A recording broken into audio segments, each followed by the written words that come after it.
Falando pra ela que casal bonito, né? Concordo com isso. Vamos lá. Conectando-se O Facebook nas Live. demais redes sociais. Hoje é dia 25. quarta-feira, 25 de agosto. Isso, reconectando, né, pastor? Facebook Live. É isso aí, né, gente? Às vezes dá uma paradinha aí, uma travada na internet, mas a gente volta. Então, pastor, nós temos estudado o livro de Jó, né? Hoje vamos ver o capítulo 34. Ontem apareceu um personagem novo. Eliú, né? Já tínhamos ouvido falar de todos. Elifaz, Bildade, Sofar, mas Eliú não. Eliú, né? Apareceu ontem na história, jovem, né? Já mostrou o temperamento dele, falou assim, ó, né? Aguardei vocês, mais idosos e tal, mas agora estou explodindo, vocês vão ter que me escutar. Ontem ele mostramos, né? Lemos, né? Os argumentos que ele utiliza contra Jó, falando de Jó, enfim, e fala para Jó ser humilde e aprender com ele, que ele, afinal de contas, iria ensinar sabedoria para Jó.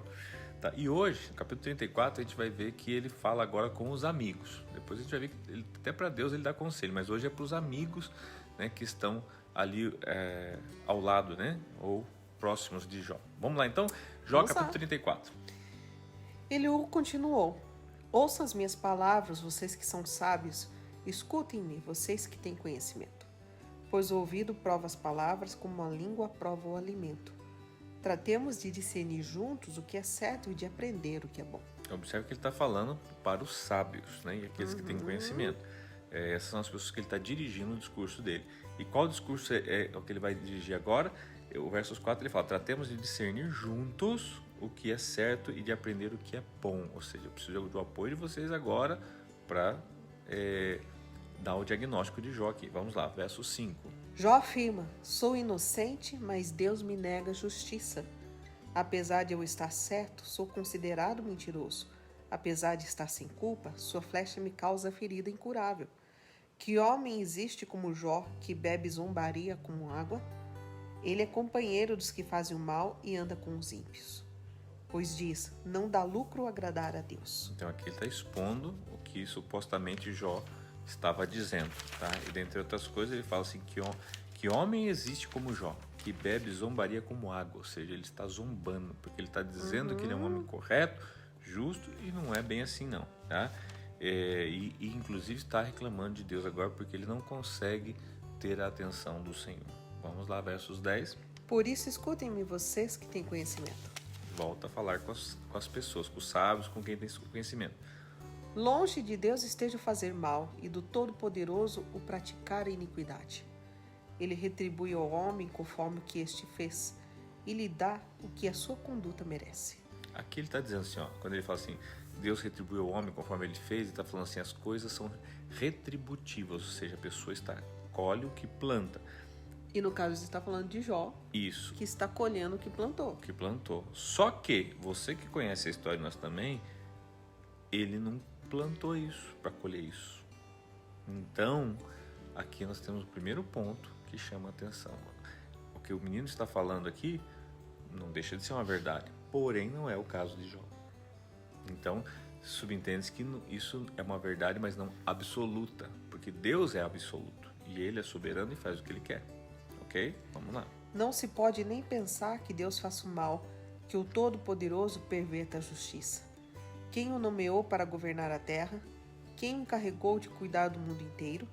Se fosse a intenção dele e de fato retirasse o seu espírito e o seu sopro, a humanidade pereceria toda de uma vez e o homem voltaria ao pó. Portanto, se você tem entendimento, ouça-me, escute o que tenho a dizer. Acaso quem odeia a justiça poderá governar? Você ousará condenar aquele que é justo e poderoso? Não é ele que diz aos reis, vocês nada valem, e aos nobres, vocês são ímpios? Não é verdade que ele não mostra parcialidade a favor dos príncipes e não favorece o rico em detrimento do pobre, uma vez que todos são obra de suas mãos? Morrem no momento, em plena noite, cambaleiam e passam. Os poderosos são retirados sem intervenção de mãos humanas. Pois Deus vê o caminho dos homens, ele enxerga cada um dos seus passos. Não há sombra densa o bastante onde os que fazem o mal possam esconder-se. Deus não precisa de maior tempo para examinar os homens e levá-los à sua presença para o julgamento. Observe que ele está falando da soberania de Deus. Tudo que ele está citando aqui, ele está dando uma aula da soberania de Deus, como Deus é soberano. E o verso 23 ele fala, Deus não precisa de maior tempo para examinar os homens. né, e levá-los à sua presença para julgamento. Tá? Então, assim, Deus é soberano, ele está dizendo isso que está acontecendo com Jó é julgamento, é castigo de Deus, é isso que ele está querendo dizer, tá? Mas vamos dar sequência. Sem depender de investigações, ele destrói os poderosos e coloca outros em seu lugar. Visto que ele repara nos atos que eles praticam, derruba-os e eles são esmagados. Pela impiedade deles, ele os castiga onde todos podem vê-los. Isso porque deixaram de segui-lo e não deram atenção aos caminhos por ele traçados.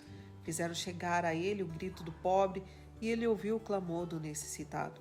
Mas se ele permanecer calado, quem poderá condená-lo? Se esconder o rosto, quem poderá vê-lo?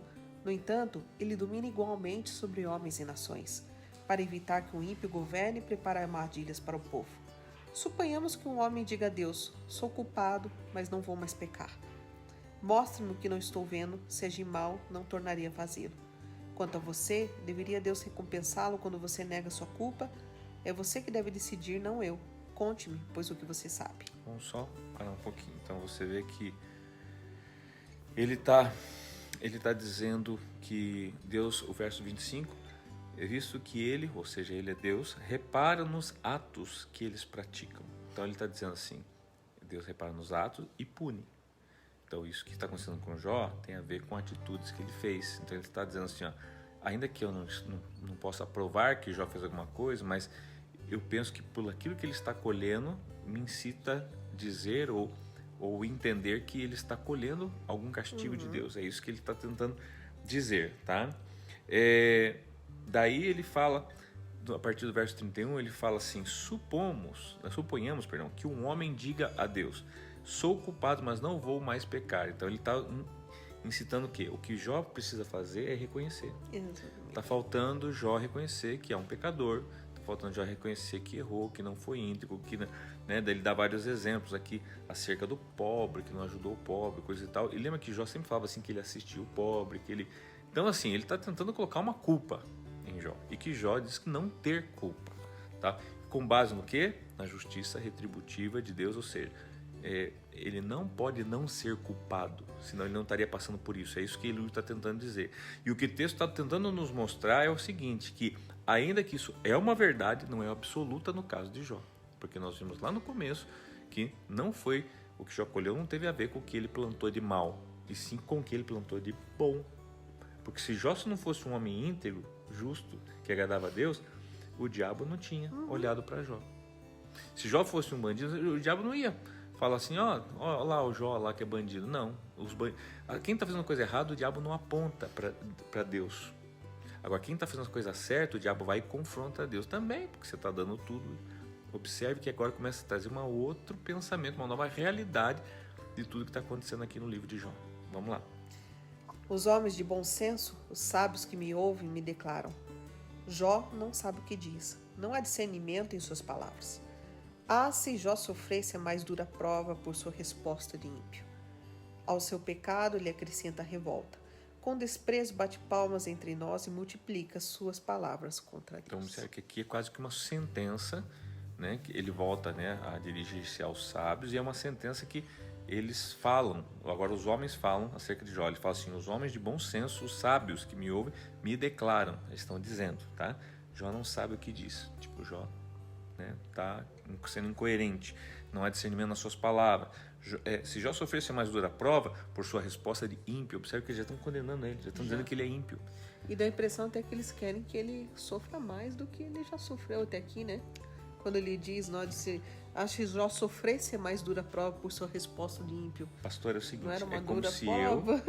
eu acusasse um pecado em você que você não cometeu, mas porque você está sofrendo algo agora na sua vida, eu pego e quero tornar isso que eu te acuso uma verdade, com base no momento que você está passando.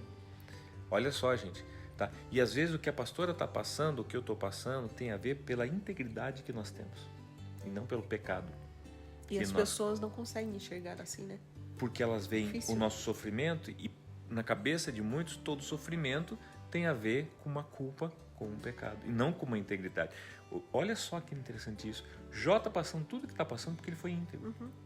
Jó tá passando... Detalhe, não foi algo que nenhum amigo dele falou isso. Não. Foi o próprio Deus. Deus que falou. Lá no primeiro capítulo falou. Você consegue enxergar isso, gente? Às vezes você vai passar coisas terríveis porque você é fiel, porque você é íntegro, porque você é santo, porque você temente a Deus, porque você está sendo provado, sim, né, diante do Senhor. Por isso você está passando tudo o que você está passando, tá? E não porque você é pecador. E o que Eliú está tentando dizer é o seguinte: não, tudo isso que está acontecendo, eles estão passando, estão sofrendo isso, estão passando isso, essa vergonha, porque são pecadores, porque apontando o dedo. E em nenhum momento eles tentam resgatar, mas sim imprimir uma identidade de ímpio. Por que ele não... né, se Jó sofresse mais dura prova por sua resposta a ímpio, eles querem imprimir uma Porque quando uma alguém mentira. olha, talvez, para sua vida e vê que às vezes não está dando algumas coisas certas, já olha e fala, está acontecendo isso porque essa pessoa está pecando, errou por causa disso, por causa daquilo. Aquela vez é mais fácil apontar o dedo. Mais fácil apontar o dedo. Né? Então, o capítulo 34 de Jó nos ensina isso, né? E não para por aqui, não. O Eliú, gente, aqui é um baita de um promotor ou um advogado de defesa que violento, né? No caso aqui, mais promotor de acusação. Ele é bom no que ele faz, só não é coerente. Mas não para por aqui. Amanhã nós aguardamos vocês, né? Para nós vermos o capítulo 35. Beijo no coração de todos, fiquem com Deus. Fiquem com e Deus. Até hoje temos Culto o culto, da tarde. né? Tarde, às 14h30, aguardamos vocês. Um beijo no coração, fiquem com Deus.